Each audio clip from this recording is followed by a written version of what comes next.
అందరికీ నమస్తే. మనం ఇవాళ వచ్చేసాం శ్రీ రాజరాజేశ్వర దేవస్థానం వేములవాడ. చలో ఫస్ట్ మనం లోపలికి వెళ్దాం.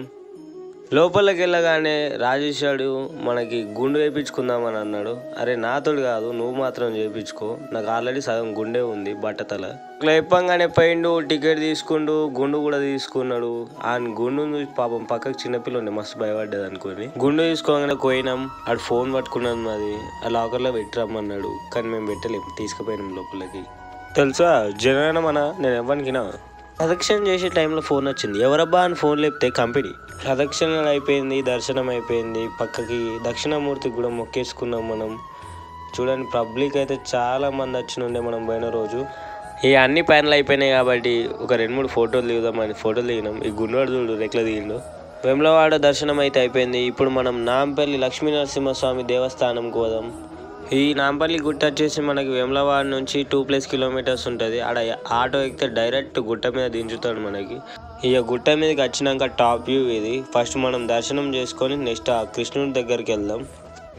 ఇదే అండి మనకి దర్శనంకి దారి. మనకి 150 నుంచి 200 వరకు మెట్లు ఉంటాయి. ఈ గుండు అంటే నర్ర అంటే మెల్లమెల్ల పోతుండు. మధ్యలో మనకి అంజిమామలు కూడా కలిసారు, అదే కోతులండి. మెల్ల ఎక్కుతుండు. ఎక్కినాం. ఎక్కేసరికి లాస్ట్కి సగం పొట్ట అరిగిపోయింది. అది నాది కూడా అరిగిపోయింది అనుకోండి. ఎక్కినాక కొబ్బరికాయ తీసుకున్నాం, కొబ్బరికాయ కొట్టేసినాం. కొబ్బరికాయ కొట్టి మంచిగా మొక్కుకొని ఇగో అందరు ఇది ఏందో ట్రై చేస్తున్నారని రాజేశ్వరికి అడిగితే, అరే ఆడ పైన కాయిన్ వేస్తే మన కోరిక నెరవేరుతుంది అని అన్నాడు. ట్రై చేసిన అక్లిక్లా వేసి లాస్ట్కి 2 సార్లు కాయిన్ వేసిన ఎట్లుంటుంది మనం అంటుంది. కానీ ఆ టైంకి ఆడు వీడియో తీయాలి, అట్లుంటుంది. ఇది వచ్చేసి మనకి మెయిన్ టెంపుల్ అండ్ ఇది overall top view from Nampally గుట్ట. ఇక్కడ దర్శనం అయిపోయింది, ఇక్కడ కాయినేసు కూడా అయిపోయింది. నెక్స్ట్ మనం ఆ కృష్ణుడి దగ్గరికి వెళ్దాం. చలో రాజు నడు, నర్రావే ఎంత తీరా నడుస్తావురా నీ గుండుగా. టికెట్ తీసుకొని వచ్చినాం లోపలికి. మన చింటూ బాయ్ ఉండే లోపల, కొంచెం రాజేష్ నన్ను భయపెట్టిండు.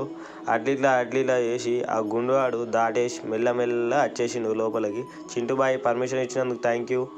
ఇక నడు గుండు మెల్లిగా ఆ విగ్రహం ఈ విగ్రహం చూసుకుంటా మెల్లిగా పోతున్నాం. కానీ పోయేటప్పుడు మాకు ఒక అసంతృప్తి ఉండే, ఎందుకంటే ఈ గోడల మీద చూడుర్రి, ఆడు ఎవడెవడో పేరు రాసుకుంటా లవ్ సింబల్ వేసుకుంటా. అది కూడా పార్క అర్థం కాలేదు ఒక నిమిషం మాకు. అది ఏమేమో పేర్లు ఉంటున్నాయి. అరే అసలు మనుషులేనారా మీరు? గుడిరా అది, రాము జ్యోతి అంట. చాలా ఉన్నాయి ఇలాంటివి, ఇంకా లోపల కుప్పలుగా దాచాం. ఈ విగ్రహాలు చూసుకుంటా మనమైతే లోపలికి పోయినాం. ఆ రాజువాడు సగం నడిచిండు, ఫుల్ బాటిల్ తాగేసిండు, అదే అండి వాటర్. ఈ విగ్రహాలన్నీ చూస్తే నాకు ఎందుకో రీక్రియేట్ చేయాలనిపించింది. అందుకే ఇందులో కత్తి లేదు మనకి. ఇది సైడ్ వ్యూ, ఇది ఇంకో విగ్రహం. ఇదైతే యాస్టీజ్ వచ్చింది. రాజుబాయ్ కూడా కొన్ని రీక్రియేట్ చేద్దాం అనుకుని కానీ కాలేవు. లాస్ట్కి అయితే మనకి చాలా బాగా దర్శనం అయిపోయింది. ఇది బయట నుంచి వ్యూ. ఎంజాయ్ పాడుకో. కొండగట్ట వచ్చేసాం గుండు అని పట్టుకొని. ఇదిగోండి ఇది ఎంట్రన్స్ కాడ వ్యూ. పబ్లిక్ అయితే అంత మంది ఏం లేకుండే. మనం ఈవినింగ్ టైంలో పోయినాం, దట్టు మనం శనివారం పోయినాం. లక్కీ అని చెప్పాలి. ఇదిగోండి ఇది కోనేరు ఒకసారి చూద్దాం. ఇదిగోండి గుండాడికి ఎంటికెళ్ళి లేవు, కోనేరులో నీళ్ళు లేవు. వా ఏమన్నారా ఇంకా. మనం టెంపుల్ దగ్గరకు వచ్చేసాం. రాజుడికి కొన్ని ఫొటోస్ తీయరా అంటే వీడియోస్ తీసిండు. ఇది వచ్చేసి మనకి మెయిన్ గోపురం, టెంపుల్ లోపల వ్యూ ఇదంతా. మనం లైన్ కట్టి ఫ్రీ దర్శనంలో పోయినాం. మనం పోయిన టైంకి అయితే పబ్లిక్ అంత అన్నం ఏం లేకుండే. లోపల వ్యూ కూడా కవర్ చేసినాం, కానీ వీడియో ప్రాపర్గా రాలేదు. ఇది వచ్చేసి ఎంట్రన్స్ లోపల వ్యూ. పబ్లిక్ అయితే యావరేజ్గా ఉండే, దర్శనం కూడా ఇంకా జల్దీ అయిపోయింది. దర్శనం అయిపోగానే మనమైతే మంచిగా ప్రదక్షిణ చేసుకొని ఆ ఆంజనేయ స్వామికి ఇంకోసారి మనస్ఫూర్తిగా నమస్కరించి ఒక 2-3 ఫోటోలు దిగి అక్కడ నుంచి అయితే బయలుదేరినామండి. అందరికీ తెలిసిందే కదా, మనకి 2-3 ఫోటోలు అంటే సరిపోవు. అందుకే ఇంకో 4-5 దిగి రాజుబాయి కూడా దించి అక్కడ నుంచి బయలుదేరామండి. బోలో జై శ్రీరామ్.